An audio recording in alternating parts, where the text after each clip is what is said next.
આકાશવાણી અમદાવાદ વડોદરા પ્રાદેશિક સમાચાર રૂપલ જાની વાંચે છે. મુખ્ય સમાચાર. રાજ્યભરમાં મેઘો મુશળધાર, મોસમનો 55% જેટલો વરસાદ નોંધાયો. ખેડૂતોમાં ખુશીની લહેર, આજે પણ ભારે વરસાદની આગાહી. સરદાર સરોવર સહિતના રાજ્યના જળાશયોમાં નવા નીરની આવક, 53 જળાશયો હાઈ એલર્ટ પર. મુખ્યમંત્રી ભૂપેન્દ્ર પટેલ આવતીકાલે સ્વસહાય જૂથની મહિલાઓ સાથે કરશે સંવાદ. સખી મંડળની બહેનોએ 3 મહિનામાં લીંબોળી એકત્ર કરી 4 કરોડની આવક મેળવી. રાજ્ય સરકાર સંચાલિત 30,000થી વધુ શાળામાં 3 ઓગસ્ટે કૌશલ્ય આધારિત બાળ મેળાનું આયોજન કરાશે. કઝાકિસ્તાનમાં યોજાયેલી વર્લ્ડ સ્ટ્રેન્થ લિફ્ટિંગ ચેમ્પિયનશીપમાં કોન્સ્ટેબલ રેખા વસાવાને સુવર્ણચંદ્રક જીતવા બદલ મુખ્યમંત્રીએ આપ્યા અભિનંદન. સમાચાર વિગતવાર.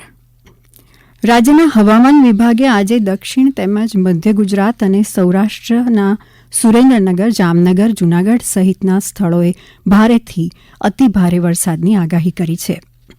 અમદાવાદ, બનાસકાંઠા, પાટણ, મહેસાણા, સાબરકાંઠા, ગાંધીનગર સહિતના જિલ્લામાં આજે હળવાથી મધ્યમ વરસાદ ઝાપટા પડવાની શક્યતા છે. પવનની ગતિ 30થી 40 કિલોમીટર પ્રતિ કલાક રહેવાની શક્યતા છે. ગઈકાલે રાજ્યના 204 તાલુકામાં હળવાથી મધ્યમ વરસાદ નોંધાયો હતો. સત્તાવાર આંકડા મુજબ જોઈએ તો સૌથી વધુ 6.25 ઇંચ વરસાદ સાબરકાંઠાના પ્રાંતિજમાં વરસ્યો છે. મહેસાણાના વિસનગરમાં 6, મહેસાણા તાલુકામાં 5.5, વિજાપુરમાં 5, મહીસાગરના લુણાવાડા અને બનાસકાંઠાના વડગામમાં 5.5 ઇંચ વરસાદ ખાબક્યો હતો. જ્યારે 82 તાલુકા એવા છે જ્યાં 1 થી 4 ઇંચ જેટલો વરસાદ નોંધાયો છે. રાજ્યમાં અત્યાર સુધીનો મોસમનો સરેરાશ 55.93% વરસાદ નોંધાયો છે. આમાંથી સૌથી વધારે 75.69% કચ્છમાં નોંધાયો છે, જ્યારે સૌથી ઓછો 30.12% ઉત્તર ગુજરાતમાં વરસાદ વરસ્યો છે. પાટણના અમારા પ્રતિનિધિ રમેશ સોલંકી જણાવે છે કે ગઈકાલે છેવાડાના સાંતલપુર તાલુકામાં 2 ઇંચ વરસાદ વરસ્યો હતો. અન્ય તાલુકા વિસ્તારોમાં પણ મેઘમહેર થતાં ખેડૂતોમાં આનંદની લાગણી પ્રસરી છે. નવસારીના અમારા પ્રતિનિધિ અશોક પટેલ જણાવે છે કે વાંસદાનો કેલિયા ડેમ 100% ભરાતા ડેમ ઓવરફ્લો થઈ ગયો છે. તેને ધ્યાનમાં રાખીને ચીખલી તાલુકાના કાકડવેલ, માંડવખડક, વેલણપુર, ગોડમાળ, કણભઈ, સિયાદા, મોગરાવાડી, આમધરા, મલિયાધારા, સોલધરા જેવા ગામોને હાઈ એલર્ટ જાહેર કરાયા છે. અરવલ્લી જિલ્લામાં ગઈકાલે સાર્વત્રિક વરસાદ નોંધાયો હતો. અહીં મોડાસા અને મેઘરજ તાલુકામાં નીચાણવાળા વિસ્તારમાં પાણી ફરી વળ્યા હતા. રાજ્યમાં વરસી રહેલા ભારે વરસાદના પરિણામે 52 જળાશયો સંપૂર્ણ છલકાતા હાઈ એલર્ટ જાહેર કરાયા છે. આ ઉપરાંત 7 જળાશયો 90%થી 100% ભરાતા હાઈ એલર્ટ જાહેર કરાયા છે. ગુજરાતની જીવાદોરી સમાન સરદાર સરોવરમાં કુલ સંગ્રહ શક્તિના 53.37% જળ સંગ્રહ નોંધાયો છે, જ્યારે આ સિવાય રાજ્યના અન્ય 206 જળાશયોમાં કુલ સંગ્રહ શક્તિના 47.19% જળ સંગ્રહ થયો છે. ગઈકાલના અહેવાલ મુજબ રાજ્યમાં ભારે વરસાદના પરિણામે સરદાર સરોવર યોજનામાં 23,486 ક્યુસેક, ઉકાઈમાં 36,307 ક્યુસેક, દમણગંગામાં 7,018, કડાણામાં 6,674, પાનમમાં 6,648, હડફમાં 5500 ક્યુસેક પાણીની આવક નોંધાઈ છે. આ સિવાય રાજ્યના 30 ડેમ 70%થી 100% ભરાતા એલર્ટ અપાયું છે. આ ઉપરાંત દક્ષિણ ગુજરાતના 13 જળાશયોમાં 53.29%, સૌરાષ્ટ્રના 141માં 50.88% જળાશયોમાં પાણીનો સંગ્રહ થયો છે. રાજકોટ શહેર પોલીસ કમિશનરે ભયજનક જળાશયોમાં કોઈપણ વ્યક્તિઓ, પ્રવાસીઓને નહાવા તથા ભારે ભીડ થવા પર પ્રતિબંધ જાહેર કર્યો છે, જે 31 ઓગસ્ટ સુધી અમલમાં રહેશે. મુખ્યમંત્રી ભૂપેન્દ્ર પટેલ આવતીકાલે ગાંધીનગર ખાતે સ્વસહાય જૂથની મહિલાઓ સાથે સખી સંવાદ કાર્યક્રમમાં ઉપસ્થિત રહેશે. રાજ્યમાં વર્ષ 2010માં શરૂ કરાયેલા મિશન મંગલમ બાદ અત્યાર સુધીમાં રાજ્યના 28 જિલ્લામાં તાલીમ સંસ્થાઓ દ્વારા 3,13,000થી વધુ મહિલાઓ આત્મનિર્ભર બની છે. અને ઉલ્લેખનીય છે કે રાજ્યમાં હાલમાં 2,79,000થી વધુ સ્વસહાય જૂથમાં 27 લાખથી વધુ પરિવાર સામેલ છે. વર્ષ 2021-22માં રાજ્યની 8,500 મહિલાઓએ માત્ર 3 મહિનામાં 5,000 મેટ્રિક ટન લીંબોળી એકત્ર કરીને 4 કરોડ રૂપિયાની આવક મેળવી છે. આ સમાચાર આપ આકાશવાણીના અમદાવાદ વડોદરા કેન્દ્ર પરથી સાંભળી રહ્યા છો. આ સમાચાર આપ અમારી YouTube channel AIR news Gujarat પર પણ સાંભળી શકો છો. વધુ સમાચાર માટે આપ અમારા ટ્વિટર હેન્ડલ AIR_news_ABAD ને ફોલો કરી શકો છો. રાજ્ય સરકાર સંચાલિત 30,000થી વધુ શાળામાં 3 ઓગસ્ટે કૌશલ્ય આધારિત બાળ મેળાનું આયોજન કરાશે.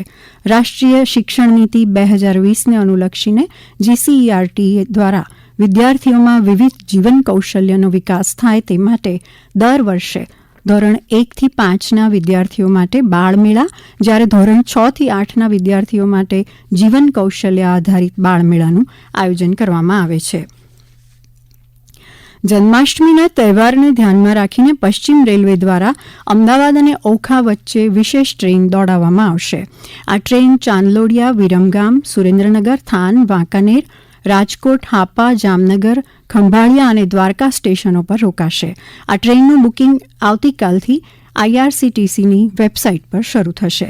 વધુ વિગત આપે છે અમદાવાદ રેલવે મંડળના વરિષ્ઠ જનસંપર્ક અધિકારી जितेंद्र कुमार जयंत. पश्चिम रेलवे द्वारा जन्माष्टमी त्योहार को ध्यान में रखते हुए रेल प्रशासन द्वारा अहमदाबाद से ओखा के लिए एक दिन के लिए जन्माष्टमी फेस्टिवल स्पेशल ट्रेन चलाने का निर्णय लिया गया है. यह ट्रेन अहमदाबाद से ओखा के लिए दिनांक 25 अगस्त को अहमदाबाद से प्रातः 7:45 बजे रवाना होकर उसी दिन शाम 5 बजे ओखा पहुंचेगी तथा वापसी में यह ट्रेन ओखा से अहमदाबाद के लिए दिनांक 26 अगस्त को ओखा से प्रातः 5:30 बजे रवाना होकर अहमदाबाद उसी दिन दोपहर 3 बजे पहुंचेगी. इस ट्रेन में स्लीपर क्लास, सामान्य क्लास रहेंगे तथा इसका મુખ્યમંત્રી ભૂપેન્દ્ર પટેલે કઝાકિસ્તાનમાં 18મી જુલાઈએ યોજાયેલી વર્લ્ડ સ્ટ્રેન્થ લિફ્ટિંગ ચેમ્પિયનશીપમાં સુવર્ણચંદ્રક જીતવા બદલ ખેલાડી રેખાબેન વસાવાને અભિનંદન પાઠવ્યા છે. મુખ્યમંત્રીએ સામાજિક માધ્યમના એક સંદેશમાં કહ્યું કે સુરતના વતની અને હાલ સુરત ખાતે કોન્સ્ટેબલ તરીકે ફરજ બજાવી રહેલા 42 વર્ષીય રેખાબેન વસાવાએ સુવર્ણચંદ્રક જીતીને રાજ્ય સહિત દેશનું ગૌરવ વધાર્યું છે. દાહોદ જિલ્લાના ઝાલોદ તાલુકામાં કેબિનેટ મંત્રી ડોક્ટર કુબેર ડિંડોરના અધ્યક્ષસ્થાને રાજ્યકક્ષાનો ઉલ્લાસ મેળો કાર્યક્રમ યોજાયો. બિન સાક્ષરોને સાક્ષર કરી સમાજમાં શિક્ષણનું મહાદાન આપવાના સરકારના પ્રયાસ રૂપે ઉલ્લાસ મેળાનું આયોજન કરવામાં આવે છે.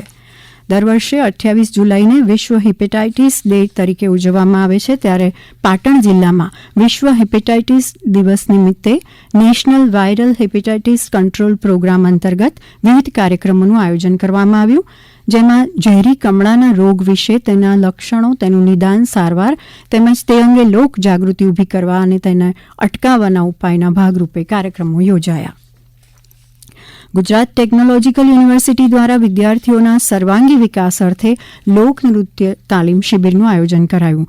વિદ્યાર્થીઓના વિકાસ માટે હાથ ધરાતા વિવિધ કાર્યક્રમોના ભાગરૂપે તાજેતરમાં શ્રી સોમનાથ સંસ્કૃત યુનિવર્સિટી વેરાવળના કેમ્પસમાં તાલીમ શિબિર યોજાઈ, જેમાં 30 કોલેજના 41 વિદ્યાર્થીઓને ગરબા, ગિરનારી રાસ સહિત વિવિધ પ્રકારના લોકનૃત્યોની તાલીમ અપાઈ. રાજકોટ જિલ્લા કલેક્ટર અને લોકમેળા સંકલન સમિતિના અધ્યક્ષ પ્રભાવ જોશીની અધ્યક્ષતામાં જન્માષ્ટમી લોકમેળાના આયોજન અંગે આજે સમીક્ષા બેઠક યોજાશે. અંતમાં મુખ્ય સમાચાર ફરી એકવાર. રાજ્યમાં મેઘો મુશળધાર, મોસમનો 55% જેટલો વરસાદ નોંધાયો. ખેડૂતોમાં ખુશીની લહેર, આજે પણ ભારે વરસાદની આગાહી. સરદાર સરોવર સહિત રાજ્યના જળાશયોમાં નવા નીરની આવક, 53 જળાશયો હાઈ એલર્ટ પર. મુખ્યમંત્રી ભૂપેન્દ્ર પટેલ આવતીકાલે સ્વસહાય જૂથની બહેનો સાથે કરશે સંવાદ. રાજ્ય સરકાર સંચાલિત 30,000થી વધુ શાળામાં 3 ઓગસ્ટે કૌશલ્ય આધારિત બાળમેળાનું આયોજન. અને કઝાકિસ્તાનમાં યોજાયેલી વર્લ્ડ સ્ટ્રેન્થ લિફ્ટિંગ ચેમ્પિયનશીપમાં કોન્સ્ટેબલ રેખા વસાવાને સુવર્ણચંદ્રક જીતવા બદલ મુખ્યમંત્રીએ અભિનંદન પાઠવ્યા. આકાશવાણી અમદાવાદ વડોદરા પરથી પ્રાદેશિક સમાચાર પૂરા થયા.